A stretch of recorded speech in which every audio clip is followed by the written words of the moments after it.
All right, we are now joined by Texas Congressman Ron Paul. He serves on the House Committee on Financial Services. Welcome to you, Congressman. We'd like to begin here with your thoughts on how financial regulatory reform is taking shape. From what you've heard perhaps just now from Christopher Dodd, what details of the bill concern you the most? Well, the whole package, because I believe in the free market, and I don't think we need any of that.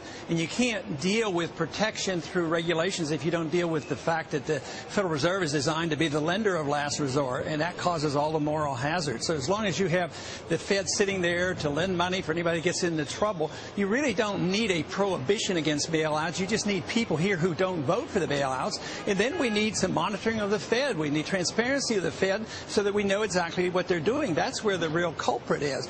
But to give the Federal Reserve more power under these circumstances behooves me, because here they're wanting to put the Consumer Protection Agency in the Federal Reserve. And the Federal Reserve, as far as I'm concerned, is mostly responsible, the group mostly responsible for our crisis. And now we want to give them more power. To me, that makes no sense whatsoever. Okay, so Congressman, I want to hit two topics here, the Consumer Protection Agency and the Fed. Let's begin with the Consumer Protection Agency. We just heard Dodd say there was no deal yet as to what form it should take. Should this be an independent agency if you're concerned that it's housed under the Fed? I mean, people need information, right?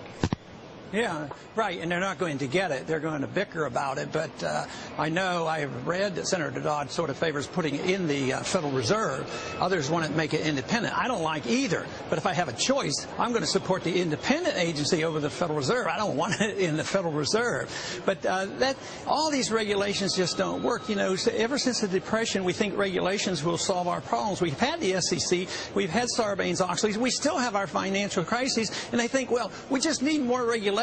But what is flawed is this easy money system and this lender of last resort. And no matter what they talk about, too big to fail, everything is too big to fail if they think it's going to be a crisis. And there's always favorites. Somebody's too big to fail, and they allow them to fail. Others aren't allowed to fail. So it's a bunch of cronyism that we have to get to the bottom of it. You know, you're so outspoken on the Fed. You have been for some time now. You know, you can argue, right, the Fed is flawed, hasn't done its job through the crisis.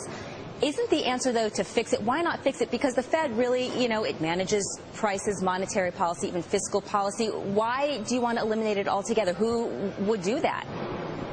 Well, I believe in the marketplace. I don't believe anybody should fix interest rates. I mean, why should a secret body of individuals set interest rates and stick it to the elderly or anybody who wants to save money and they get 1%?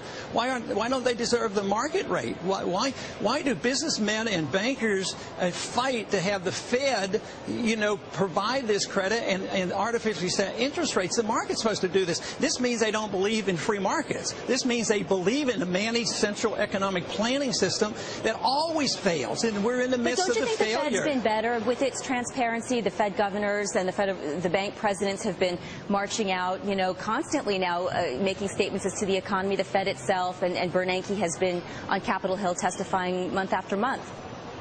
Yeah, and he's going to be back more frequently, try to dispel, you know, this desire by the American people to know a lot more. But he never has once said that we're going to have access to what he's doing in the Open Market Committee. He positively opposes us knowing what kind of deals he makes with foreign central banks and foreign governments and foreign and international financial institutions. That's where the shenanigans go on, and yet he's not given that. So he gives token, you know, effort to have a little bit more transparency, but that's not transparency. That's just more tokenism that covers up the real issue. Okay, on the financial institutions, how would you then wind down too big to fail firms that find themselves in crises?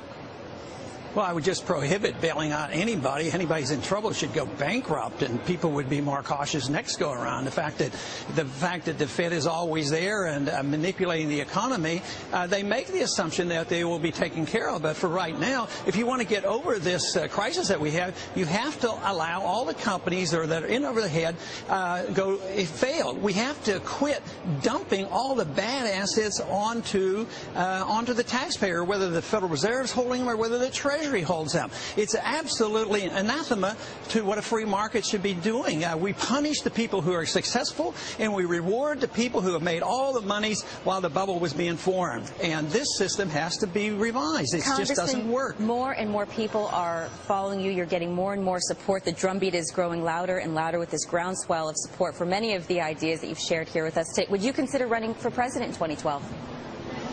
Well, to say I won't consider it is probably premature, but I don't have any plans to do it. And you're right, there's a lot of young people, especially who are responding. The other day at Ohio State, we had a lot of people turn out, and the loudest applause came when I talked about monetary policy and why we should be looking into the Federal Reserve. So the next generation will do something about the Federal Reserve once it's very clear that the current system is not working. Ron Paul, Congressman from Texas, many thanks.